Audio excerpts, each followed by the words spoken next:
우리 오늘 은혜 받을 말씀은 마가복음 말씀입니다.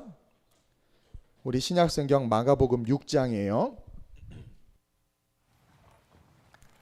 마가복음 6장 우리 7절에서 13절까지 말씀 같이 함께 교독하도록 합니다. 마가복음 6장 7절입니다.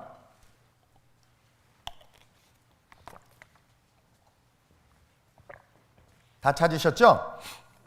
제가 먼저 봉독합니다. 12제자를 부르사 둘씩 보내시며 더러운 귀신을 제어하는 권능을 주시고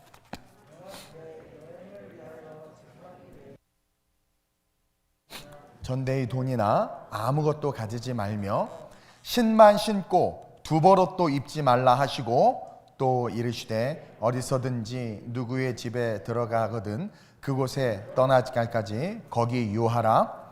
어느 곳에서든지 너희를 영접하지 아니하고 너희 말을 듣지도 아니하거든 거기서 나갈 때에 발 아래 먼지를 털어버려 그들에게 증거를 삼으라 하시니 제자들이 나가서 회개하라 전파하고 함께 많은 귀신을 쫓아내며 많은 병자에게 기름을 발라 고치더라. 아멘. 따라합시다. 너 하나님의 사람아 능력을 회복하라. 그 실시간 유튜브로 예배드리는 우리 성도들도 성경 교독하셔야 돼요. 우리 성훈이가 연락이 왔어요. 목사님 실시간 예배하는데 와이셔츠 그 난방 입고 딱 정장 입고 딱 앉아서 예배 드렸다고. 엄마 아빠 누워서 드렸지만 자기 딱 앉아서 드렸다고. 네, 웃자고 그렇게 이야기했는데 하나님 앞에서 여러분들 예배의 태도가 중요합니다. 저는 오늘 이 본문 말씀을 가지고 너 하나님의 사람아 능력을 회복하라 라는 제목으로 말씀의 은혜를 좀 나누려고 합니다. 여러분 창세 때부터 지금까지 창조 이래로 지금까지 어떤 시련이 오고 어떤 전쟁이 있고 수많은 전염병과 자연재해 난리와 소문이 나도 사라지지 않고 소멸되지 않는 것이 있었는데 그것이 바로 복음이에요. 복음은요 어떤 전염병이나 어떤 전쟁이나 어떤 난리나 어떠한 기근 속에서도 심지어 타이타닉 배가 침몰하는 영화의 한 장면 속에서도 여러분 이 복음과 이 예배는 소멸되지 않았다는 것을 저와 여러분들이 기억해야 됩니다. 아무리 세상이 세속화되고 부패하고 타락해도 결코 소멸되지 않고 지속되며 오히려 능력을 드러내는 것, 그러한 상황 속에서 능력을 드러내는 것이 바로 복음이에요. 그리고 이 복음은 험난한 이 세상을 살아가는 모든 인류와 피조물들에게 희망이요 소망인 거예요. 근데 오늘날 우리는 그 능력을 잃어버렸어요. 다 두려워하고 있고 쫄고 있어. 그렇죠? 취업 안 되면 쫄고 소개팅 나가기 전에 쫄고 우한 코로나 때문에 쫄고 그렇죠? 특별히 지금은 이 우한 코로나라는 질병 때문에 두려워하고 있는데 어떤 분이 저한테 또 물어봐요. 왜 자꾸 우한이라는 단어를 쓰냐고. 민감하게 반응하지 마세요. 그냥 아담과 하와의 원죄를 우리가 잊지 말아야 하는 것처럼 이 전염병의 시작점을 잊고 싶지 않아서 우한이라고 그러는 거예요. 어쨌든 이거로 말미암아 지금 정부는요. 교회 예배를 터부시하고 예배를 멈추라고 이야기하고 있어요. 알고 있죠? 네. 창원시에서 그렇죠? 예배를 드리면 300만 원의 벌금을 문다는 공문을 내려보냈어요. 그래가지고 교회에서 반발했더니 급하게 막 사과하는 일도 실제로 있었어요. 주일날 예배를 드리면 300만 원의 벌금을 물겠다는 공문이 진짜로 나왔다가 교회에서 뭐라고 하니까 죄송하다고 사과하면서 철회를 했죠. 여러분들 이런 말들이 나올 수 있다는 것 자체가 한국교회가 저와 여러분들이 능력을 잃어버렸어요. 옛날에는 이런 전염병이 돌면 정치인들이 교회에 기도해달라고 부탁했고 말하지 않아도 성도들은 모여서 기도했단 말이에요. 근데 이제는 전쟁이다, 전염병이다, 어떤 두려운 일들이 일어나면 다들 하나같이 복음이 있기 때문에 그 복음으로 말미암는 삶의 애티튜드가 드러나는 것이 아니라 뭐예요? 내가 복음 없다는 게 너무나 쉽게 드러난다는 거죠. 오늘도 우리 교회에 전화가 왔어요. 그리고 우리 아는 목사님들도 그런 전화가 왔다고 카톡에 막 올려요. 시에서 나는 동사무소밖에 기억이 안 나. 뭐라 그러지 요즘에? 뭐라 그래요? 주민센터에서 시청에서 전화가 왔다라는 거예요. 그러면서 예배를 드리지 말라는 거죠.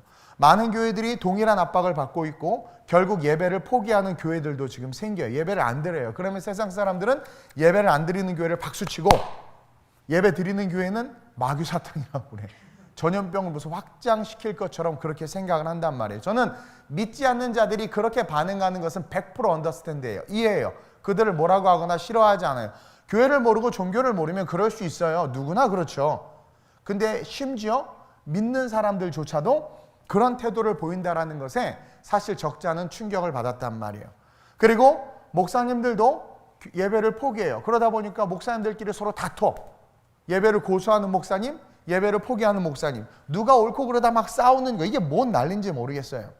근데요, 이 모든 것의 시작은요, 지금 이런 갈등, 바이러스, 이런 두려움, 한국교회에 지금 나타나는 이런 연약한 모습들, 이 모든 것의 시작은 죄 때문입니다. 우한 코로나 바이러스도 죄 때문이에요. 인간의 교만과 오만으로. 말하지 않아도 우리는 다 알아요. 그것이 만들어진 바이러스라는 것은 누가 봐도 다 알아요. 자연적으로 생긴 바이러스가 아니에요. 만들어진 바이러스란 말이에요. 그리고 죄로 말미암고 그 죄로 말미암는 결과가 지금 우리 모두를 두렵게 하고 있다는 거죠. 아담과 하와가 만든 죄 때문에 우리가 수치심과 두려움을 느끼는 것처럼 이 죄라는 것은 인간 자체를 두렵게 한다는 말이에요. 그래서 저는 오늘 이러한 상황 속에서 오늘 본문 말씀과 함께 여러분들이 하나님의 사람으로서 복음이 가진 능력이 회복돼서 이 세상에 답을 주고 이 세상 가운데 저 사람을 딱 보는 순간 아 맞아 두려워할 것이 없다. 그렇지 저게 신앙이지라는 것을 보여주는 리얼 크리스찬들이 좀 됐으면 좋겠어요. 너 하나님의 사람아 복음의 능력을 회복하라라는 거예요. 복음의 능력, 네 능력 말고 의학의 능력 말고 복음의 능력 그것을 회복하시길 주님의 이름으로 축원드립니다. 여러분 첫째로 우리가 하나님의 사람으로서 능력을 회복하기 위해서는요 원래의 목적대로 살아가야 돼. 이 바이러스 합쳐진 거죠. 그러니까 병균이 돼버리잖아. 사람을 죽이잖아요. 여러분 원래의 목적대로 살아가는 게 능력이란 말이에요. 원래의 목적대로 살아가는 거. 우리의 상황이 어떻든 환경이 어떻든 우리가 어떤 형편에 처하고 우리가 어떤 환경에 둘러싸여 있다 한다 할지라도 원래의 목적대로 살아가는 거예요. 다윗처럼 원래의 목적대로 하나님을 경외하고 높이는데 저 할례 받지도 않은 것이 하나님을 욕하니까 원래의 목적대로 하나님의 이름이 만호로 여기는 걸 견딜 수 없어서 원래의 목적대로 살아갔더니 골리앗이 무너졌던 것처럼 원래의 목적대로 내가 아버지 앞에 기도하는데 왕이 조서에 지인을 찍든 말든 원래의 목적대로 내가 내 아버지 앞에 기도하는데 뭘 기도했더니 사자굴에서도 칠배나도한 풀문불에서도 살아나는 것처럼 원래의 목적대로 내가 너희를 지으면 나의 찬송을 부르게 하려 함이라. 교회를 세우신 목적은 만민이 기도하는 집이라고 그랬어요. 원래의 목적대로 교회가 세워지고 원래의 목적대로 우리 크리스찬들이 삶을 살아가면 두려워할 것이 아니라 그때 오히려 하나님의 능력이 나타나서 그 원래의 목적대로 살아가는 그 교회와 그 사람들로 말미암아 하나님의 영광과 하나님의 회복과 하나님의 치유의 능력이 나타난다라는 거죠. 우리 주님이요 그 모습을 오늘 본문에서 우리에게 분명히 보여주고 있어요. 우리 주님이 누구예요? 하나님의 아들이에요? 정확히 말하면 삼위일체 하나님이에요. 그 하나님이 이 땅에 오셨단 말이에요. 그분이 이 땅에 오신 것만으로도 우리는 너무나 감사하죠. 그리고 많은 이적과 능력을 행하셨어요. 그리고 나서 그분이 오늘 본문의 6장 1절로부터 6절까지 어디에 가시냐면 자기의 고향에 가셨어. 여러분 고향 얼마나 좋아요. 외국에 살다가 한국 오니까 우리 외국 EMTS도 마찬가지 갔다 오니까 너무 한국 좋잖아. 그렇죠? 너무 좋은 거야. 한국에 와서 누리는 것도 얼마나 예수님도 마찬가지로 설레는 마음과 기대하는 마음으로 고향에 갔을 거란 말이에요. 얼마나 소문이 많았겠어요. 동정녀 잉태했고 막 그래서 나를 메시아로 알겠지 이제 받아주겠죠. 갔더니 어렸을 때 코 흘리게 땅땅 먹기 하던 그 꼬마로 알고 있고 그냥 한 인간으로 대하는 거예요. 율법을 전하고 말씀을 전하니까 콧방귀 끼는 거죠. 야, 네 누나도 저기 있고 네 부모도 저기 있고 너 그냥 사람 아니냐라는 거예요. 여러분 우리가 멸시천대 받으면 그렇다고 쳐요. 하나님의 아들이 지금 조롱과 멸시를 당한 거예요. 죄송하지만 옛날에 거지들은요 이 집에 가서 구걸하다가 막 소금 뿌리고 욕하고 막 침뱉음 당하면 하고 도망 나와요. 그리고 다른 집 가서 넉살스럽게 또 밥 달라고 그래. 거지니까. 근데요 CEO나 권력을 가졌던 사람들이나 좀 사회적 지위가 있었던 사람들이요, 어디 가서 그런 모멸감과 멸시를 당하잖아요. 그냥 뛰어내려요. 감당이 안 돼. 저도 목사란 말이에요. 나름 이 성도랑 얘기하는데 죄송해요. 정말 말도 안 되는 거 가지고 어떤 정말 별볼없는 우리 청년 막 날 조롱하고 막 그래. 그러면 저도 분에 못 이겨서 사람이다 보니까 저게 진짜 막 이렇게 올라온단 말이에요. 근데 하나님의 아들, 아니 하나님, 이거는 뭐 먼지만 죄의 쓰레기죠. 그냥 지옥의 불쏘시개로 써도 당연한 존재인데 그들에게 멸시와 조롱을 받은 거예요. 그러니까 예수님이 능력도 못 드러내. 능력도 안 나타나 지금. 이해해요? 그런 조롱과 멸시를 당한 상태예요. 근데도 불구하고 우리 주님께서 6절에 뭐라고 말씀하시냐면 그들이 믿지 않음을 이상히 여기셨더라. 왜 믿지 않지? 이상히 여기시면서 화가 나시거나 그들을 향해서 진노하시는 것이 아니라 제자들과 함께 6절 하반절 시작. 이에 모든 촌에 두루다니시며 가르치시더라. 모든 촌에 두루다니시며 가르치시더라. 자기 고향에 오셔서 배척을 당하고 조롱당하고 인정받지 못하고 능력도 나타내지 못했어요. 초라한 실패자의 모습으로 고향을 떠나는데, 실패자야, 패배자야, 연약한 모습으로 떠나는데 떠나시는 그 주님은, 그 주님이 이 땅에 오신 목적을 잃어버리지 않고 제자들에게 뭐라고 말해요? 제자들 보기 얼마나 쪽팔렸겠어요. 그렇죠? 예수님이 멸시당하고 조롱당하니까 제자들도 진짜 메시아 맞아? 막 그렇게 오해하고 막, 그렇죠? 음해하고 오해하고 막 의심했을 수 있을 거 아니에요? 근데 그런 거 아랑곳하지 않고 떳떳하게 제자들 앞에서 뭐래요? 가자, 가까운 촌으로 가자. 모든 촌에 두루다니면서 뭐예요? 복음을 증거하셨단 말이에요. 초라하게 실패자의 모습으로 고향을 떠나는 장면이 아니라 뭐예요? 자존심 상하고 무너지는 마음이 있을 수 있었고 남보기에 비참하고 초라한 것 같았지만 그것과 상관없이 뭐예요? 모든 촌에 두루다니며 가르치시더라. 실패 속에서도 계속해서 복음을 위해 걸어가요. 그 마을에서는 능력을 드러내지 못했고 능력이 작게 드러났고 사람들이 조롱과 멸시 속에서 아무것도 아닌 것처럼 여겨지는 예수였지만, 만약에 그 패배감을 가지고 다른 마을로 갔으면 그것에 눌려서 아무것도 못했을 텐데, 이것은 그들의 잘못이고 그들의 죄야. 예수님은 자기의 목적대로 가서 복음을 전하니까 또 어떤 일이 일어나요? 계속 능력이 나타나는 거야. 이 혼란한 시대 속에서 저와 여러분들이 능력을 드러내는 리얼 크리스찬들이 되기를 원한다면 목적대로 살아가야 된단 말이에요. 나를 지으신 목적, 우리를 부르신 목적대로 살아갈 때 저와 여러분들과 한국교회가 이 세상을 살릴 수 있다라는 거죠. 사람들이 싫어하고 믿지 않고 핍박하고 능력을 잃은 것처럼 보여졌지만 keep going, just keep going, 계속해서 걸어가고 계심을 말씀을 통해서 우리에게 보여주고 있는 거야. 믿음이 약해지기도 하고 때론 잘못된 선택이나 생각을 하기도 하지만 다시 원래의 목적대로 그 목적을 위한 삶으로 걸어가고 있는 모습을 우리는 배워야 돼요. 그게 우리의 모습이어야 돼. 이 원래의 목적대로 살아가는 것이 능력인 거예요. 능력. 저는 예배를 포기하지 않을 거예요. 그것이 저와 여러분들이 이 땅에 존재하는 이유이고 목적이기 때문에 그래요. 그리고 그 목적대로 그렇게 걸어갈 때 하나님은 이 예배를 통해서 이 지역과 나라와 민족을 회복시키실 것을 저는 믿어요. 그게 믿음이에요. 믿음은 바라는 것들의 실상인데, 바라는 것은 우리 하나님이 원하는 것을 내가 같이 원하는 게 바라는 거예요. 공부는 쥐뿔하면서 서울대 가게 해주세요는 우리 하나님은 바라지 않아. 그건 내가 바라는 거지. 믿음은 바라는 것들의 실상이요. 서울대! 제발!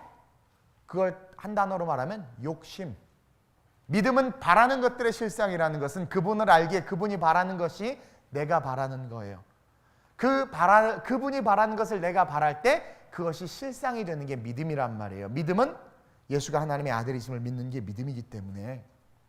그래서 교회가 원래의 목적인 예배와 선교를 지속하고 그것에서 끊임없이 걸어갈 때 세상은 회복되는 거예요. 근데 문제가 뭐냐? 교회가 원래의 목적을 잃어버린 거죠. 성도들이 원래의 목적을 잃어버린 거예요. 예수님은 목적을 잃어버릴 상황 속에서도 잃어버리지 않았는데 우리는 목적을 잃어버릴 상황이 오면 잃어버려. 내 코가 석자라고 그러죠. 지금 이 우한 코로나 때문에도 우리가 흔들린단 말이에요. 목적을 잃어버린단 말이에요. 천국이 있다면 두려워할 게 아닌데, 한국교회 왜 무너진 줄 알아요? 교회의 원래의 목적인 예배와 선교를 잃어버렸어요. 예배가 예배를 위한 예배가 아니라 성도들을 위한, 성도를 서비스하는 게 되어버렸어요. 하나님을 서비스하는 게 예배거든요. 하나님을 서비스하는 게 예배인데 성도를 서비스하는 게 예배가 되어버렸어. 그리고요, 선교를 잃어버렸어. 오직 물질과 권력을 탐하기 시작하면서 한국교회가 덩치는 커지고 돈은 많아졌는데 약해졌어. 나는 최홍만이라는 사람을 잘 몰라요. 근데 키도 크고 거인인데 난 근데 그냥 그 사람을 볼 때마다 좀 약해 보여. 제가 운동을 많이 해서 그랬나 봐요. 저는 합기도, 유도, 태권도 뭐 엄청 많이 했어요. 여러분이 잘 안 믿나 본데 정말 그래요. 저는 별로 무서운 게 없어요. 근데 딱 봤을 때 뭔가 좀 허당 같은 느낌이 있어요. 그렇죠? 네. 그것처럼 한국교회가 건물은 커, 성도 몇만 모인데 근데 너무 약한 거야. 너무 약한 거야. 네. 영향력을 잃고 세상과 권력에 그 화려한 건물과 그 수많은 교인들이 끌려다녀. 언론에, 정치에, 권력에 원래의 목적대로 서 있는 교회가 안 보여. 근데 여러분 그거 아세요? 초대교회처럼 교회의 원래의 목적대로 서 있는 교회, 하나님께서 부르신 그 부름의 사명대로 서 있는 성도는요, 그 한 사람이 자이언트야, 거인이야. 못 건드려요. 헤롯도 세례 요한 앞에서 떨었단 말이에요. 얼마든지 목 쳐서 죽일 수 있어. 근데 헤롯이 세례 요한을 건들 수 없었어. 약대 털옷 입고, 그쵸? 메뚜기 석총 먹고 별별 없는 촌놈의 거지 같은 놈인데도 그 당대의 권력이 분봉왕이 아무것도 못했단 말이에요. 그게 목적대로 살아가는 사람의 파워고 어서리티란 말이에요. 교회의 크고 작고가 중요하지 않아요. 신앙의 연수가 중요하지 않아요. 내가 목적대로 서 있는가, 목적대로 삶을 살아가. 하나님이 나를 부르신 목적대로, 바울이 그래, 내가 달려갈 길과 주 예수께 받은 사명, 그것을 위해서라면 내 생명 조금도 아끼지 않고 걸어가겠다. 저도 부르신 목적이 있잖아요. 저도 돈 벌려고 하면 얼마든지 난 돈 벌 자신이 진짜 어마어마하게 있어요. 사업가가 내 꿈이었고 교수가 꿈이었기 때문에. 근데 부르신 그 부르심에 순종해서 신학교 와서 목회의 길을 걸어가고 있단 말이에요. 목적대로 사용될 때 그게 가장 아름다운 거예요. 가장 아름다운 거예요. 목적대로 서 있는 교회는요, 거꾸로 세상이 두려워요. 오늘 우리 김봉욱 선생님이 시청자한테 원칙적인 말을 딱 했더니 아무 말 못하더래. 프린시플, 이게 너무 중요한 거야. 우리는요, 세상의 말에 그러니까 세상 말을 잘 듣는, 그렇죠? 세상이 원하여 이렇게 쏠려가는 그런 본질을 잃어버린 모습을 너무나 많이 갖고 있는 거예요. 그러니 힘이 없는 거예요. 신앙도 약해지는 거예요. 하나님의 말씀을 잘 듣는 그 본질이 강한 교회가 돼야 돼요. 그 본질이 강한 저와 여러분들이 돼야 된단 말이에요. 저는 하나님이 자기의 이름을 나 여호와는 치료하는 하나님이라고 했기 때문에 저는 전염병이나 이런 거 내가 조심은 하지만 두려워하지는 않아요. 그것 때문에 하나님을 향한 것을 포기할 수는 없는 게 담임 목사로서의 목회 철학이에요. 그리고 그러면서 동시에 성도들을 너무나도 사랑하기 때문에 여러분들의 건강과 상황 속에서 제가 아니다 싶은 사람 제가 오지 말라고 이야기하잖아요. 그리고 건강하고 관리를 잘하면 와서 예배 드리면 되는 거예요. 제가 페북에도 올렸지만 신천지는요, 그 예배 드리는 스타일이 독특하단 말이에요. 아주 밀집된 상태에서 무릎 꿇고 예배 드리고 아주 소그룹이 아주 친밀하게 식사 공동체부터 대화 공동체 3-4시간씩 7시간씩 성경 공부하면 침이 안 튀어요. 그 한 공간에서 계속 감염될 수밖에 없고, 그 전에 이미 중국에서 초중 고등학생 1000명이 수학여행을 대구로 왔다 갔고요. 우한에 세워진 신천지 그 중국 성도들이 왔다 간 것을 정부가 밝히고 있지는 않지만 어쨌든 그런 그 스토리가 있어서 전염이 확산된 것은 맞아. 근데 그때 만약에 신천지들도 이런 것에 대한 인사이트가 있었으면 조심했을 거예요. 조심했으면 그렇게까지 확장되지 않아요. 안 그래요? 지하철에 수십 명이 지금 아침마다 타고 출근하는데 별로 안 걸리잖아. 조심하지 않았고 확진자들이 있는 상태에서 그렇게 예배를 드리니까 당연히 그렇지. 근데 한국교회는 지금 어때요? 이미 다 사이렌을 들어서 어텐션하고 있고, 그렇죠? 다 개인위생하고 다 마스크 쓰고, 그렇죠? 전혀 문제될 게 없단 말이에요. 근데 왜 우리 안에 두려움이 있는가? 그리고 왜 한국교회는 하나님께서 그 부르심에 합당하게 죽으면 죽으리라 그러한 신앙을 가지고 세상을 향해서 옳은 건 옳고 그른 건 그르다고 말하지 못할까? 그러다 보니까 모든 게 무너지는 거예요. 옳고 그름의 정의가 성경을 떠나, 우린 바이블 빌리버들인데 성경이 프린스플이 되는 게 아니라 세상에 도덕적이고 윤리적인 기준이 성경을 뛰어넘는 기준이 돼버리니까 교회도 국민을 위해서 예배드리지 말아야지. 그런 클럽 다 문 닫고 지하철 운행 중단하고 내가 좋아하는 스시 뷔페 다 문 닫고 그래야죠. 왜 유독 교회만? 신천지 때문에. 그렇죠? 거기는 사이렌이 울리기 전에 모르는 상태에서 이미 확산된 거고 이제 없잖아요. 그렇죠? 텐션하면 괜찮단 말이에요. 어쨌든 지금 한국 교회가 여러 모양으로 너무 약해졌어요. 그래서 너무나 속상하고 오히려 이럴수록 힘있고 능력 있는 교회들이 세상을 향해서 본이 되고 옳은 것은 옳고 그른 것은 그르다라는 분명한 성경의 원칙을 가지고 세상에서 감히 어떻게 벌금을 물린다는 말을 해요. 감히 밀가부르 못하게 이렇게 일어서야 하는데 우리가 너무 세속화되어 있었고 우리가 너무 덩치는 크지만 속빈 강정 마냥 영성, 스피리추얼 파워, 영권이 없다 보니까 무너지는 거예요. 저는 이 예수님의 모습에서 그걸 깨달았어요. 우리 예수님 입장으로 얼마나 화가 나셨을까. 여러분 예수님이 신이시지만 3년간 공생애 사역하실 때 완전한 인간으로 사셨어요. 똑같이 자존심 상하시고요. 똑같이 아프셨어요. 그래서 매 새벽마다 그 이너 힐링 하려고 예수님은 야 이 바보야 그러면 난 아무렇지도 않다 이런 거 아니에요. 완전한 인간이셨단 말이에요. 그래서 새벽 미명마다 기도함으로 그걸 풀어내셨던 거예요. 이해해요? 예수님이 고향에서 그 멸시와 조롱을 당했을 때 그것에 위축되지 않고 목적, 본질 잊지 않고 제자들 앞에 죄송해요 쪽팔렸죠. 창피했죠. 근데도 불구하고 이거 가자. 가까운 마을에 가서 전도하자. 또 막 복음을 전하는 거야. 뒤에서 얼마나 수근수근대고 욕했겠어. 근데 본질대로 걸어갔더니 그 수근거림과 욕함은 사라지고 제자들이 우와 능력이 드러났단 말이에요. 찬양 중에 제가 좋아하는 찬양이 있어요. 남들이 뭐라 해도 좋아 내 모습 이대로 주님 사랑하여 주시니 내 모습 이대로 뚱뚱하면 뚱뚱한 대로 날씬하면 날씬한 대로 사랑해 주신다니까. 그 주님 바라보면서 내게 주신 말씀 붙잡고 걸어가는 거예요. 본질로 돌아가야 돼요. 본질. 예수님 보세요. 복음을 전하는 그 본질. 그러면서 둘째로 우리는 우리에게 주신 권위를 사용해야 돼. 여러분 권위를 좀 쓰세요. 하나님 우리에게 권위를 줬단 말이에요. 권세를 줬단 말이에요. 그것을 모르고 있는 사람들도 많고 받았음에도 우쭈쭈 못 써. 두려워서. 믿음이 없어서. 자, 우리가 하나님의 사람으로서 능력을 드러내길 원한다면 둘째로 주님께서 우리에게 주신 권위를 주님께서 우리에게 권위를 부여하셨고 그 권위가 나에게 있고 나는 그것을 써야 하는 존재라는 것을 기억해야 돼요. 오늘 본문 7절 보면 12제자를 부르사 둘씩 보내시며 그랬어요. 12제자를 불러서 둘씩 보내시는데 이 보내신다라는 단어가 헬라어로 아포스텔레인이라는 단어예요. 이 아포스텔레인이라는 단어의 의미는 그냥 샌딩하는 의미가 아니라 보내는 사람을 공식적인 대표자로서 어노인팅, 기름을, 어솔리티, 기름을 부어서 보내는 거야. 그래서 이 보냄받다, 아포스텔레인으로서 보냄받은 자는 이동훈이 아니라 지저스 크라이스트라는 거야. 이해돼요? 따라서 예수님께서 둘씩 서서 보낸 것은 예수님으로서, 작은 예수님으로서 그들을 보낸 거예요.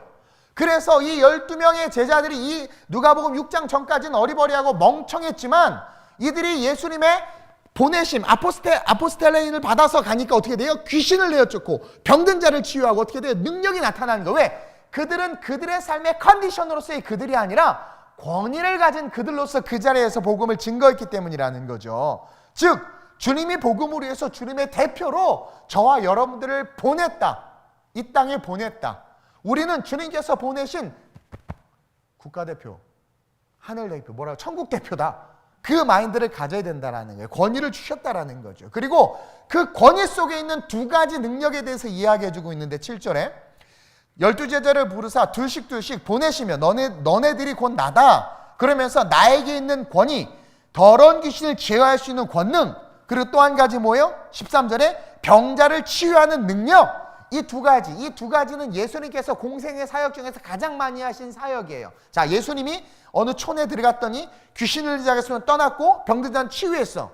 12 제자들이 둘씩 파송받은 제가 어느 마을에 들어갔더니 귀신을 들린 자가 떠나고 병든 자가 치유했어. 뭐예요? Jesus Christ, 예수님의 권위가 드러나는 삶을 산 거예요. 이해해요? 지금 이 12명에게 이 둘씩 파송하는 이들에게 권위를 준 것처럼 저와 여러분들에게 그 권위가 있다 없다? 있다. 그래서 저도요, 제 자신은 형편없지만 아픈 사람 있으면 믿음을 가지고 그냥 기도하는 거야. 내 컨디션하고는 상관없이 그분이 나를 주의 종으로 보내셨기 때문에 그 권세로 기도하는 거예요. 내 믿음과 그의 믿음이 만나 역사가 일어나면 치유되는 거예요. 그리고 치유 안 돼도 하나님의 뜻인 거야. 그러나 나는 기도해야 되기 때문에, 그리고 기도받기를 원해서 기도해 주는 것이고, 그 모든 것은 주님의 권위 속에 있는 거죠. 그를 인정하는 거죠. 그 권위를 저와 여러분들이 써야 된다라는 거예요.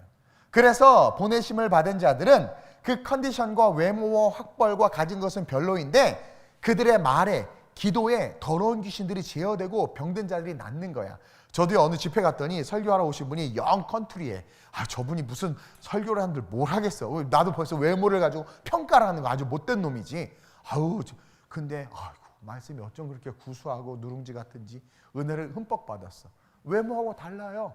어떤 분은 되게 세련되고 막 있어 보여.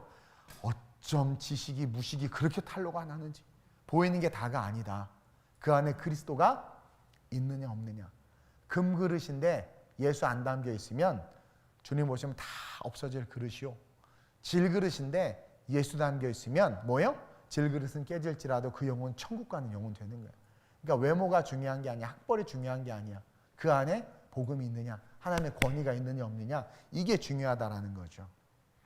이 귀신과 병든 자를 고친 이것을 우리가 좀 주목해 봐야 되는데, 이것은 두 가지 영역에서의 능력이 우리에게 있다는 거예요.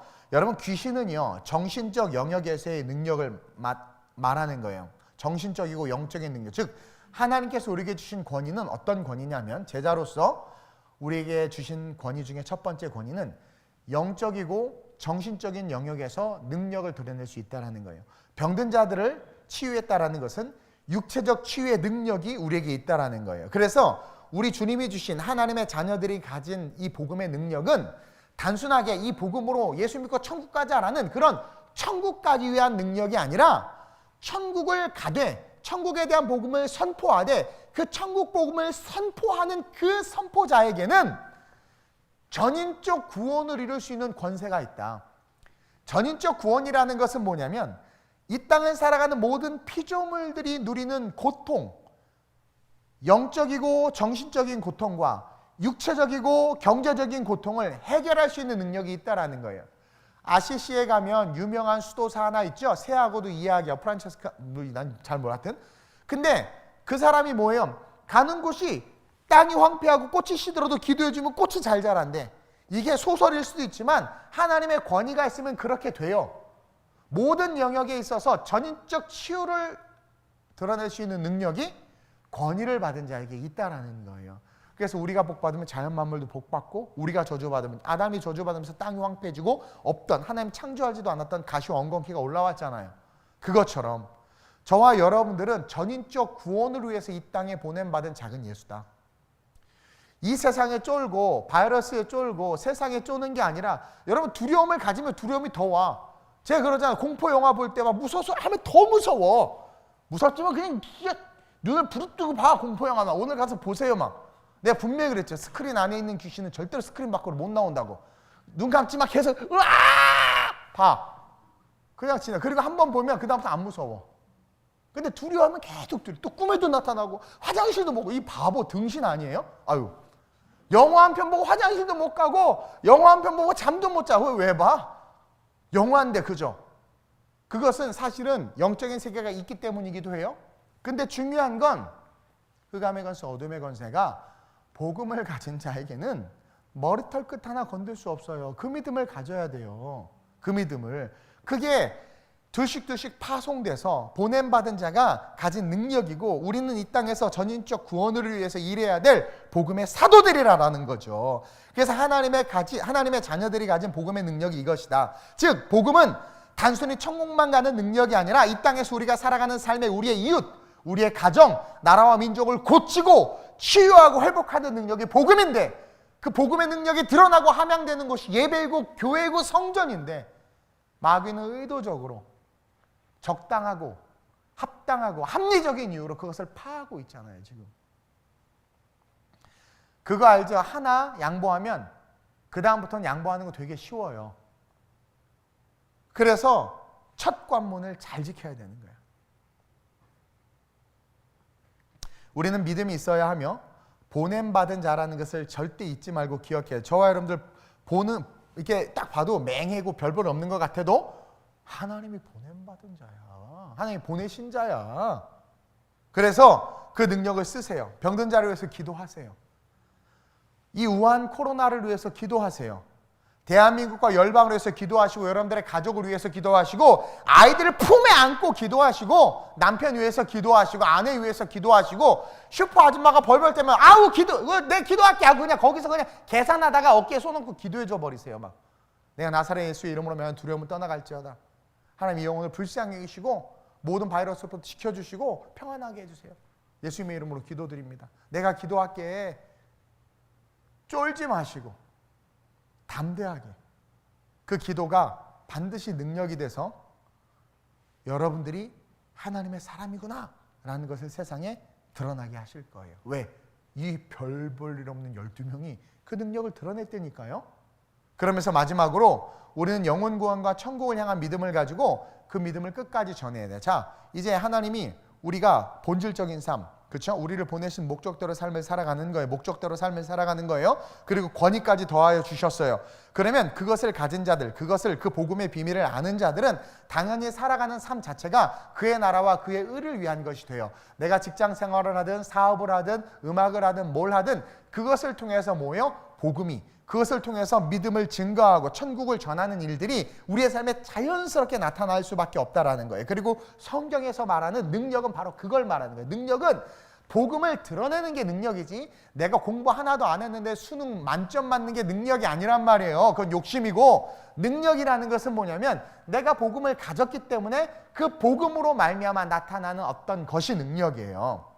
오늘 8절 이하에 보면 우리 주님은 우리의 생존에 필요한 모든 것을 금하라고 이야기해요. 나는 아이러니했어요. 보세요. 12제자들을 부르셔서 둘씩 보내시는 거예요. 엄청난 권세와 능력을 줬어요. 가라 명하는데 여러분 하다못해 선교여행 전도를 가더라도 여러분 뭐예요? 먹을 게 필요하고 간식이 필요하고 옷도 갈아입어야 되는데 예수님께서 여행을 위해요. 난 이 여행이라는 단어가 너무나 마음에 안 들어. 이 선교를 위해서 지팡이 외에는 양식이나 배낭이나 전대의 돈이나 아무것도 가지지 말고 신발만 신고 두벌옷도 입지 말라.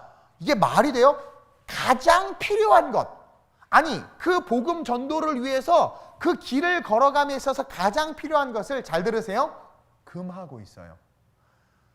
여러분 이 본문을 이해할 때 이 지금 6장에서의 배척당한 사건과 그 배척 이후에 주님께서 권위를 두시고 파송하는 이들, 그리고 이들이 파송해서 해야 될 그 사역의 관점 속에서 오늘 이 본문 내용을 해석할 수 있어야 돼요. 이 상황에서 지금 이야기하는 거예요. 가장 생존에 필요한 모든 것을 금하고 있는 거예요. 왜 그런 줄 아세요? 이것은 자기가 가진 소유, 내 소유를 의지함으로써 하나님에 대한 신앙이 약화되는 것을 주님이 원치 않아. 다시 말해서 자, 선교를 가는데 내가 100만 원이 있어. 근데 선교팀 우리 선교 가자. 근데 이번에 50만 원이 필요한데 우리 기도하면서 그 물질에서 중보하면서 걸어가자. 그러면은 없는 사람들은 기도해요. 없는 사람들은 그것을 하나님을 의지해요. 있는 사람도 마찬가지로 기도하고 같이 하지만 내게 100만 원이 있다라는 그 마음, 내 마음 한 뒤편에 있는 그 마음이 우리의 신앙과 우리의 마음을 전적으로 하나님을 향하게 하지 못한단 말이야. 다시 말해서 복음을 위해서 마지막 때예요. 지금 주님이 이 둘을 예수의 대리자로 파송하는 것은 이제 부활 승천하실 것이고 성령을 받아서 다시 오실 주님의 앞길을 예비하면서 재림의 주님을 기다리는 우리를 향해서 주시는 메시지인데, 너희가 마지막 때를 바라보면서 살아간다면 너희가 가진 소유나 너희가 가진 안전한 자산들이 하나님을 의지하고 하나님을 바라보는 마음에 방해가 된다면 그것들을 내려놓으라는 거예요. 즉 내가 소유하고 있는 것으로 말미암아 하나님에 대한 신앙이 약해질 수 있다는 것을 알기 때문에 그것을 막기 위해서 단호하게 이야기하는 거예요. 또 이것은 다른 말로 말하면 전폭적인 하나님에 대한 믿음으로 말미암아 세상을 살아가고 사명으로 해서 살아가고 도전하면 하나님이 어떻게 하신다라는 거예요? 책임지시겠다라는 거야.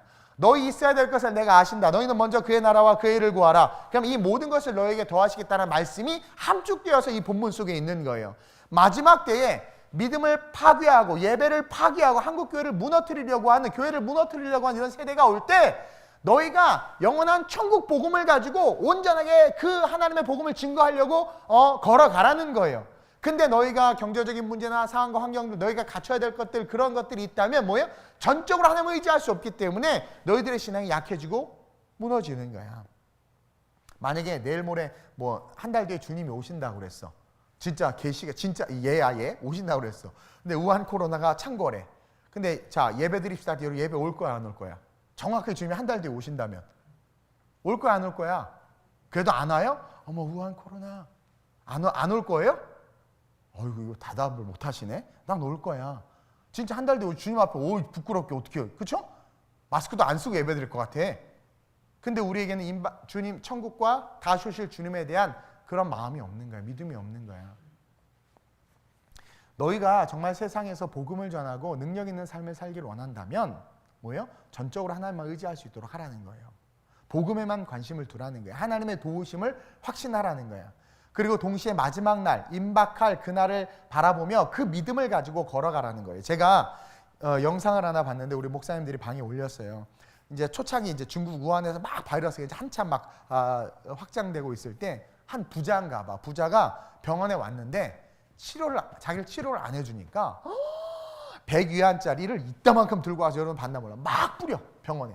나 좀 치료해달라고. 나 부자라고. 나 돈 많다고. 근데 아무도 돈을 주지도 않고 돈이 많아도 치료받을 수가 없는 거예요. 여러분 극적으로 마지막 때를 보여주는 장면 아니에요? 여러분들 그렇게 소중하다고 여겨지는 물질, 권력, 마지막 심판 앞에서 봐봐요. 질병 앞에서 아무것도 아닌 게 돼버린다니까. 에? 마지막 임박할 그 심판, 다시 오실 그 주님 앞에서 그 주님만 바라보면서 우리의 신앙을 고쳐 세운다면 마지막 이 시대가 다가올수록 우리의 신앙과 능력은 더 드러나고 그리고 우리의 신앙과 능력으로 말미암아 우리와 함께하는 자들이 영원한 천국과 생명을 얻게 되지. 우리가 그 마지막 날에 대한 신앙을 잃어버리면 결국은 다 무너진다라는 거예요. 그러면서 주님이 또 한 가지 재밌는 비유를 드시는데 공급받을 수 있는 곳을 찾으라는 거예요. 보세요. 10절에 또 이르시되 어디서든지 누구의 집에 들어가거든 그곳을 떠나기까지 거기에 유하라. 주님은 아셨어요. 우리가 복음을 전함에 있어서 주님께서 공급해 주시는데 사람을 통해서 공급해 주시는 거야. 그걸 찾으라는 거야. 근데 찾아서 내가 딱 충만이네 집에 가서 광주에서 전도할 때 충만이네 집을 베이스로 삼고 거기서 밥 얻어먹고 자고 씻고 하면서 충만이 옷도 빌려 입고 하면서 전도해야 되겠다 하고 딱 그 집을 정했어요. 근데 그곳을 떠나기까지 그 집에 유하라는 거야. 그러니까 광주시를 떠날 때까지 충만이네 집에 유하라는 거야. 근데 보니까 충만이네 가보니까 옷이 나보다 다 사이즈가 커. 그래서 불편하고 그리고 맨날 충만이가 나가 밖에 날 안 돌봐주고 그리고 맨날 콩나물국만 끓여줘 나를. 근데 옆집에 보니까 주민의 집에 보니까 막 그냥 막 주미가 요리도 해주고 스테이크도 막 그런 거야. 그래서 충만이 집에 한 3일 있다가 주민의 집으로 가. 그러지 말라는 거야. 성경이. 이거 중요한 이야기예요. 목적을 위해 복음을 위해서 우리가 삶을 살 때 공급받을 수 있는 곳을 구하면 그 집에서 어려움이 있거나 불편함이 있어도 그대로 있으라는 거야. 내게 허락된 교회와 내게 허락된 사역지와 내게 허락된 사명 속에서 저 교회가 더 좋아 보이고 저 사역이 더 좋아 보이고 저 사람이 더 좋아 보이고 저렇게 하는 교회가 더 좋아 보인다 한다 할지라도 내가 하나님께서 나에게 주신 교회와 성전과 내게 주신 사명 가운데 남의 것 쳐다보지 말고 그것에 집중하라는 거야. 자, 만약에 내가 충만의 집에 있다가 주민의 집 가고 주민의 집에 있다가 예를 들어서 종민의 집 가고 그럼 어떻게 해요? 주민 사람들끼리 분란이 일어나겠죠. 서로 막 시기하고 질투하고 봐라 뭐 어떻게 목사님의 성벽기에 저 모양이냐 이렇게 될 수 있고 분란이 되고 복음이 가려진단 말이에요. 그리고 설사 충만이 집에 가서 좀 불편하다 한다 할지라도 옷핀 꽂아서 옷 입으면 되는 거고 그렇죠? 반 접어서 입으면 되는 거야. 근데 중요한 건 뭐냐면 목적을 잃어버리지 않는다라는 거지. 잠만 자고 나오면 되는 거야. 복음 전하면 되는 거야. 이 땅은 영원히 살 곳이 아니라는 거야. 그런 사람들이 있어. 내가 미국에 태어났으면 제발 쓸데없는 생각 좀 하지 마. 우리 아버지가 금수저 좀 쓸데없는 생각하지 마. 너 뽕 맞고 죽었어 벌써 그러면. 그러니까 지금 내가 어떤 부모 밑에 태어났든 어떤 컨텍스트 속에 살든 그 속에서 영원한 천국을 바라보면서 감사함으로 걸어가라라는 거예요. 주님 다시 오시는 그날까지 복음을 전하라는 거야. 그래서 우리는 이스트엘리아라는 필리핀 지역과 밀라노 우리가 비아 소크라테죠. 하여튼 그 지역과 라이프치히라는 지역을 고수하는 거야. 나도 가보니까 라이프치히 물론 너무 사랑하고 밀라노 거기 보니까 공장들이 되나 우리는 좀 밑으로 내려갔으면 좋겠고 막 거기 어디예요? 가리발디 얼마나 좋아. 난 가리발디 가서 살았으면 좋겠어. 가리발디 잘 모르죠? 하여튼 부자촌이야 막. 근데 우리는 밀라노 거기 어디야? 하여튼 그 비아 소크라테 거기서 소크라테스도 아닌데 거기서 열심히 살고 있단 말이에요. 내게 주어진 상황과 환경 속에서 자꾸 그것을 불평하는 건 뭐예요?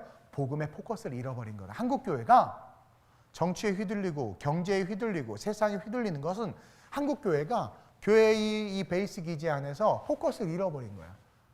제가 포커스를 잃어버렸으면 저도 교회 문 닫고 저도 닐리 만보 휴가야. 평생 휴가 한 번 못 가봤어요. 13년 동안 개척하고. 근데 얼마죠? 휴가야. 휴가.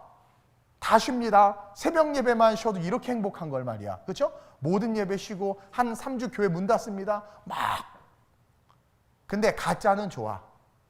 우리 지금 이탈리아는 정부가 거의 약간 공산주의잖아요. 정부가 강력하게 명령해서 모든 교회가 밀라노에 있는 모든 교회 예배를 못 드리죠. 다 못 드려. 근데 우리 이신우 선교사님하고 우리 성도들을 막 집에서 막 핸드폰 보고 막 예배 때 막 했더니 예배 드리는 게 그렇게 소중한 줄 알아. 진짜는 그걸 알아. 가짜는 닐리야. 지금이 놀만한 때요. 지금이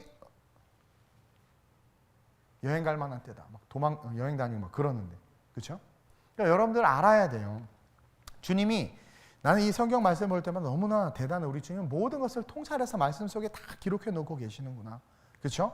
너희들이 정말 보내심을 받았고 복음의 능력을 드러내는 삶을 살길 원한다면 왜 니네들의 부모, 가진 재산, 환경, 학벌, 그런 어떤 외모, 피부색 이게 왜 이유가 되냐라는 거야. 그 집에 머물라는 거야. 그곳에 머물고 그곳에서 복음을 해서 살아가면 그 집이 성전이 되고 성소가 되고 그곳이 영혼 구원의 능력이 되고 그것으로 말미암아 하나님의 나라가 확장된다라는 거죠. 그러면서 주님이 또 놀라운 말을 하세요. 그러면서 베이스 기지를 두고 복음을 전하는데 11절에 어느 곳에서든지 너희를 영접하지 아니하고 너희 말을 듣지도 아니하거든 거기서 나갈 때에 발 아래 먼지를 털어버려라. 이건 유대 문화기도 한데요. 외출했다 들어오면 발에 모래와 먼지를 터는 게 유대인들의 문화예요. 근데 11절에 너희를 영접하지 않고 너희 말을 듣지 않는다는 것을 예수님이 동격으로 무엇으로 사용하냐면 예수님 자기의 말을 듣지 않는 거야. 예수님을 영접하지 않은 걸로 받아들이는 거예요. 아까 그랬죠? 권위를 두고 그들을 보냈다고 그랬어요. 보내신다라는 말에. 그렇기 때문에 예수님을 받아들이지 않고 예수님의 말씀을 믿지 않는 자들은 발을 털어버리는 것처럼 털어버린다라는 것은 뭐냐면 아주 쉽게 말해서 지옥으로 떨어진다. 천국을 잃어버린다라는 거예요. 쉽게 말하면 복음을 거부한 자들은 이제 우리가 그 사명감을 가지고 열심히 복음을 전해. 그럼에도 불구하고 그들이 복음을 거부하잖아요. 그럼 거부한 그들은 자기들이 거부한 그 복음의 일에 대해서 그들 스스로가 책임을 져야 된다는 거. 우리 책임 아니야. 그들 스스로가 책임을 져야 된다는 거야. 그러면서 생각해 보세요. 예수님 지금 고향에 갔다가 왔죠. 내가 복음을 전했는데 그들이 거부했어요. 내가 부자와 나사로의 비유처럼 부자가 나사로 말이 사실이었구나. 아브라함이여 나사로를 살려서 보내줘서 내 아들들 내 형제들이 지옥에 오지 말게 하소서 했어. 아무리 막 부르짖어도 안 돼. 이미 모세 율법은 전해졌어.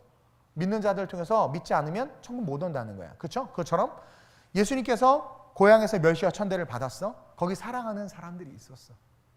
근데 그들은 다 지옥 가는 거야. 발에 먼지를 털라고 하면서 우린 6장 1절로 다시 돌아가야 돼. 여러분들의 가족, 여러분들이 사랑하는 사람이 여러분이 복음을 전했을 거 아니야. 그렇죠? 근데 안 받아들인 그 일을 그들이 책임져야 돼. 여러분들이 별짓을 다 해도 여러분들이 천국 가. 전했어. 근데 여러분들이 별짓을 다 해도 그들 구원 못 시켜. 그들이 안 받아들이면. 이것은 엄청나게 슬픈 일이야. 동시에 한국교회가 능력을 잃어버리면 이것은 주님 다시 오시는 그 순간 엄청난 슬픔과 고통이 될 수 있다는 거죠. 물론 우리가 천국에 가는 그 순간 우리는 영원한 기쁨 속에 거할 거예요. 완전한 빛과 영광이 우리를 뒤덮기 때문에 사라져버려, 그건 다. 그러나 우리가 사랑했던 그들은 어떻게 되는 거예요? 지옥에서 영원한 형벌, 죽고 싶어도 죽을 수 있는 그 불못불 가운데서, 그 불못 가운데서 영원히 고통을 받는 거예요. 지금 이념의 문제가 아니야. 바이러스의 문제가 아니야. 지금 뭐 부자네 가난하고의 문제가 아니에요. 주님, 재림 주님, 심판의 주님은 오실 거란 말이죠. 그 주님이 오실 때 우리는 그 앞에서 분명하게 우리에게 주신 능력을 가지고 최선의 삶을 살았음을 보여드려야 되고, 그러므로 말미암은 영혼의 열매를 가지고 그 주님께로 올라가야 된단 말이에요. 지금 하나님께서 이 대한민국을 선교의 강국이요 복음의 강국으로 세우셨고, 그렇죠? 그 가난한 거지의 나라에서 세계 10위의 경제대국으로 세우셨고, 전 세계에서 유례를 찾아볼 수 없는 기가처치, 메가처치, 꼬꼬라질 처치들을 만들어놨단 말이에요. 근데도 불구하고 이 능력이 지금 다 소멸되어 버렸어. 어떻게 예배를 포기하고, 어떻게 전도하지 않고 복음을 포기하고, 그렇죠? 세상에 휘둘리고, 등치는 골리앗처럼 큰데 그 안에 아무것도 없어서 바람 불면 툭툭 넘어가고, 성도들이 시련의 연단을 하나님께서 믿음이 있나 없나 시련의 연단을 한번 딱 줬더니 그냥 다 흩어져 버리는 거예요. 이게 말이 되냔 말이에요. 이게 말이 되냔 말이에요. 우리 전능하신 하나님이 어디 가셨어? 여러분들은 지금 뭘 믿고 무엇을 바라보고 신앙생활하고 있냐라는 거죠. 너 하나님의 사람아, 능력을 회복하라. 이게 오늘 메시지예요. 너는 하나님의 사람이라는 거예요. 능력을 회복하라는 거예요. 창세 때부터 지금까지요, 전쟁과 역병과 전염병과 수많은 시련과 역경이 있었지만 복음과 예배는 절대로 멈추지도 소멸되지도 않아요. 6.25 전쟁통에도 모여서 예배드렸어요. 우리가 무엇을 위해서 존재하는지를 잊지 말아야 돼.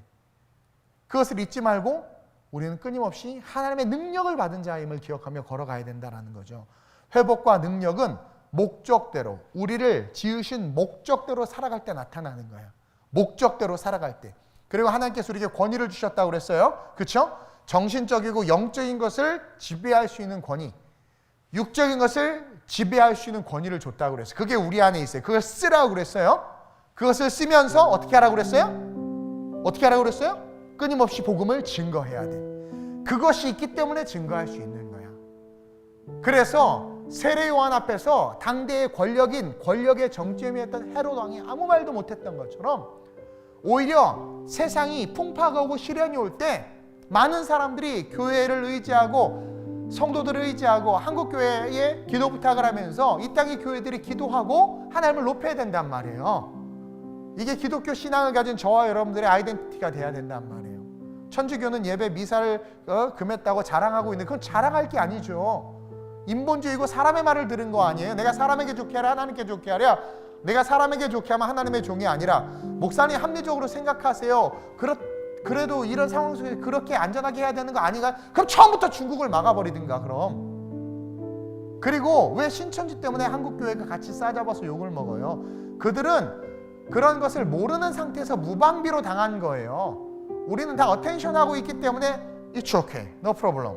And then 우리는 믿음이 있어요. 이너 힐링의 은사가 있어요. 그리고 죽어도 천국 가는데 뭐 어때? 그 신앙은요, 여러분, 세상이 감히 건들 수 없는 능력이란 말이에요. 너 하나님의 사람아, 능력을 회복하라. 여러분들이 하나님의 사람이면, 엘리야가 그러죠. 네가 하나님의 사람이면 하나님의 편에 서고 바알의 사람이면 바알 편에 서라. 머뭇대고 있었어. 그렇죠? 가해사의 것은 가해사에게로, 하나님의 것은 하나님에게로. 이게 너가 어느 누구의 통치를 받는 어느 나라 백성이냐에 대한 정체성을 묻는 질문이란 말이에요. 저는 하나님 나라 하나님의 백성이에요. 교회는 하나님 거예요. 세상 거 아니에요. 정치 권력 거 아니에요. 주님 다시 오시는 그날까지 예배는 멈춰줄 수 없고, 주님 다시 오시는 그날까지 우리는 복음을 위해서 걸어갈 거예요. 그러나 연약하고 부족하고 힘든 분들은 얼마든지 그렇게 할 수 있어요. 그리고 다 만약에 위기 상황이 오면 저는 와서 예배하고 여러분들이 실시간으로 드리면 돼. 근데 문제는 왜 문을 닫냐 이거야. 교회가 왜 문을 닫냔 말이에요. 나는 이것에 절대로 동의할 수 없어요. 오늘 이 밤에 우리가 한번 기도했으면 좋겠습니다. 오늘 말씀을 기억하면서 이 찬양 한번 고백합시다. 제가 너무 부르고 싶었는데 제가 되게 힘들 때 힘이 됐던 찬양인데 한번 찬양하고 우리가 한번 기도하겠습니다. 가사를 한번 묵상하면서 한번 고백해 봅시다.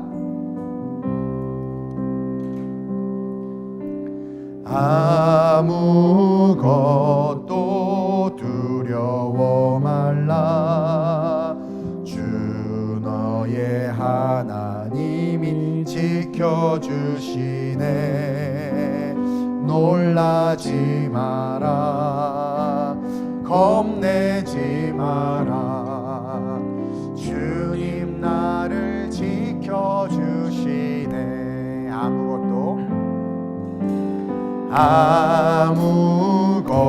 아무것도 두려워 말라. 주 너의 하나님이 지켜주시네. 놀라지 마라. 겁내지 마라. 주님 나를 지켜주시네. 내 맘이 힘에 겨워 지칠지라도 주님 나를 지켜주시네.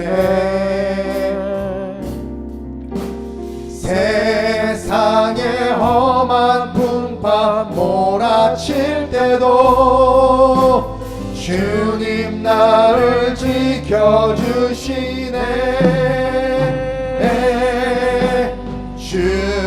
주님은 나의 산성.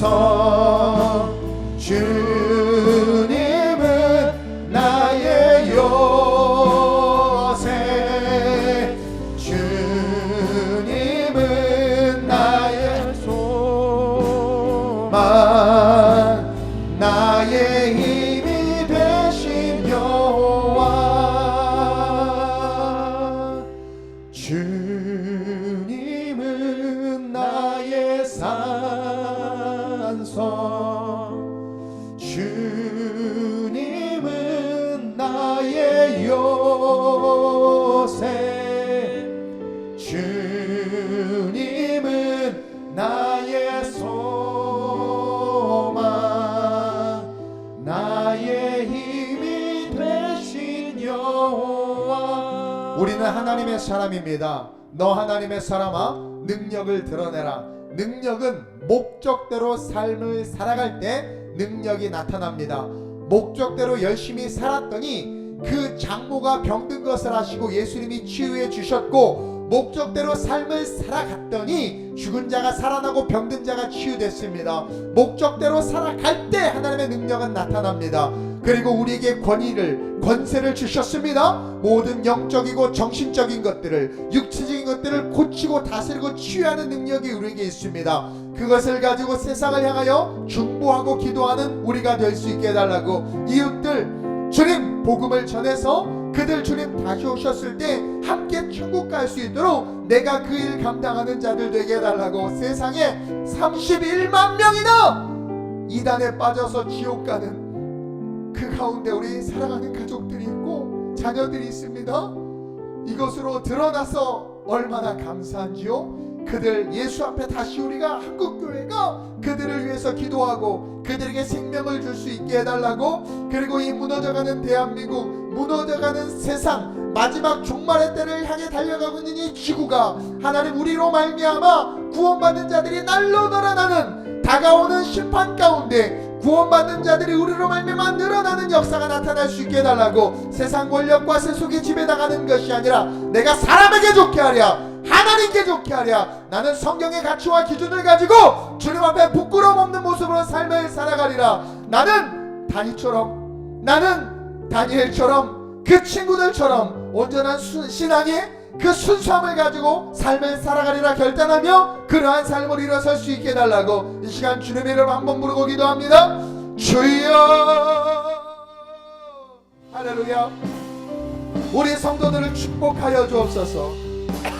복음과 말씀을 가지고 삶을 살아가는 우리 성도들을 축복하여 주옵소서. 흑암의 권세 어둠의 권세를 물리치는 성도들 되게 하시고 마지막 때에 영적인 영역과 정신적인 영역과 육체적인 영역을 다스리고 정복하는 성도들 되게 하여 주시옵소서. 모든 질병과 모든 상함과 아픔을 고치고 치유하는 성도들이 우리 성도들 되게 하여 주시옵소서. 하나님, 자가격리되어 있고 하나님 바이러스에 감염되어 있는 불쌍한 영혼들을 긍휼히 여겨 주시옵소서. 그들이 가져야 하는 마음은 두려워하는 마음이 아니라 치료하는 여호와 하나님을 바라보는 마음입니다. 하나님, 그들이 만군의 여호와 치료하는 여호와 하나님을 바라보는 신앙이 모든 격리자들과 모든 감염자들에게 임하게 하시고 우상과 사신에 묶여있던 자들이 창조주 하나님을 온전히 바라보는 역사가 나타나게 하여 주옵소서. 그러기 위해서는 한국교회와 우리 성도들이 부르심에 합당한 삶을 살아야 합니다. 하나님의 부르신 목적대로 삶을 살아가야 합니다. 한국교회가 돈에 취하고 세상의 권력에 취하고 세속에 취한 것들을 회개하고 옳은 것은 옳고 그른 것은 그르다 말하며 썩어져가는 세상의 빛으로 일어나야 합니다. 이 시련과 역경이 한국교회가 기경되고 우리의 신앙이 다시 초대교회의 신앙으로 돌아가는 기회가 되게 하여 주시옵소서. 주님 다시 오셨을 때 우리 사랑하는 자들이 발에 붙은 먼지가 떨어지듯 지옥으로 떨어지는 건 원치 않습니다. 주님 다시 오셨을 때 내 사랑하는 가족들과 친척들이 하나님 그 먼지처럼 하나님 그 지옥의 나락으로 떨어지는 것을 원치 않습니다. 내게 붙여주신 교회 안에서 내게 붙여준 사역과 사명 속에서 생명 다하여 복음을 전하는 자들이 우리가 되게 하여 주옵소서. 주님은 그 어떤 환난보다 질병보다 크신 분입니다. 주님은 못 고칠 것이 없는 전능하신 하나님이시오. 죽은 자를 살리시며 없는 것을 있는 것처럼 부르시는 분입니다. 내가 시간 나사는 예수의 이름으로 명한 우리 대한민국에 깃들인 이 무한 바이러스의 공포는, 이 바이러스는 예수의 이름으로 속히 손을 대고 사라질지어다. 모든 병든 자들은 나을지어다. 믿는 자들의 마음속에 있는 두려움도 떠나갈지어다. 하나님의 은혜 속에서 회복과 치유로 역사해 주시고 아름다운 우리 교회를 비롯한 이 땅의 교회들이 바알에게 무릎 꿇지 않는 7,000명의 용사들이 일어나 모든 자들을 살리고 나라를 살리고 영혼을 살리는 쓰임받을 수 있도록 주님 역사해 주옵소서. 성령이여 함께해 주옵소서. 이끌어 주시옵소서. 주님은 나의 산성, 주님은 나의 요새,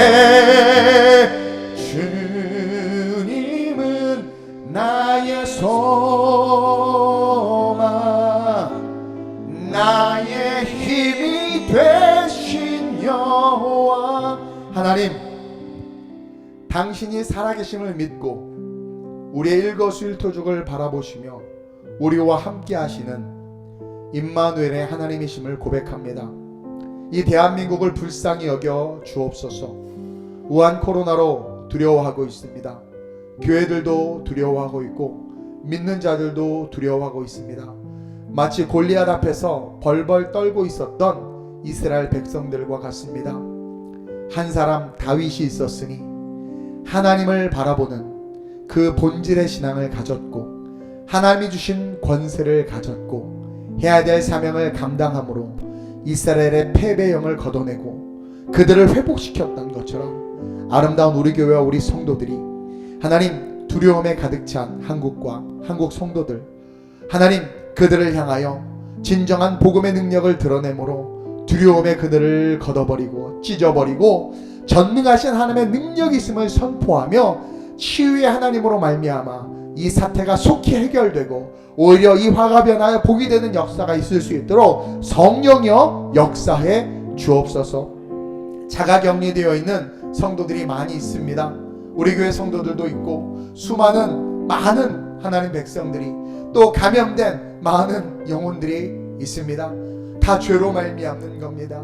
인간의 조작으로 말미암아 만들어진 바이러스가 하나님의 귀한 생명들을 빼앗고 있는 이 죄로 말미암은 이 현실 속에서 우리가 회개하고 용서해 주시고 하나님 회복과 치유의 능력으로 격리된 자들과 감염된 자들이 속히 회복되는 역사가 있게 하여 주시옵소서.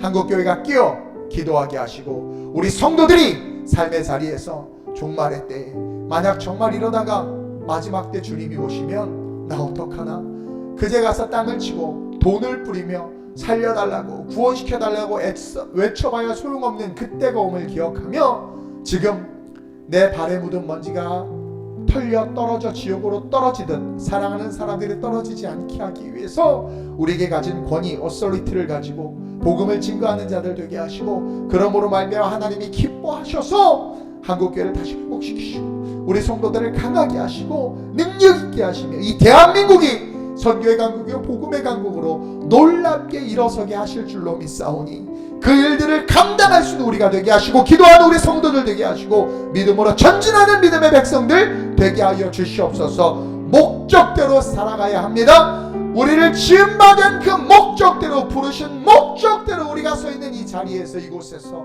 내게 맡겨진 그 집을 떠나지 말고 그곳에서 증거하고 전할 때 귀신이 떠나가고 병든 자가 치유됩니다. 그 사명 감당한 아름다운 우리 교회 성도들 되게 하시고 믿지 않는 자들은 당연히 교회에서 많은 사람들이 모이는 것을 두려워합니다. 동백 지역에도 믿지 않는 많은 동백 주민들이 주변에 많은 큰 교회들이 예배를 드린다는 것이 그들에게는 두려움일 수 있습니다. 하나님 그들을 긍휼히 여겨주시고 하나님 그들의 마음 가운데 평안 주시고 그들이 그럼에도 불구하고 모여서 예배하는 이 신앙의 근원이 뭔가를 하나님 궁금해하는 은혜를 하나님 그들에게 부어주셔서 이것이 오히려 그들이 예수를 알고 그들이 교회의 접촉점이 되며 그들이 복음을 소유함으로 천국 가는 일이 될 수 있도록 주님 이것까지도 사용해 주옵소서. 하나님께서 모든 것이 합력하여 선을 이루게 하신 분이라고 우리에게 가르쳐 주셨기에 믿음으로 구합니다. 모든 게 합력하여 오직 하나님의 영광으로 귀결되게 하여 주옵소서. 감사함을 드리며 예수님의 이름으로 축복하며 기도드립니다. 아멘.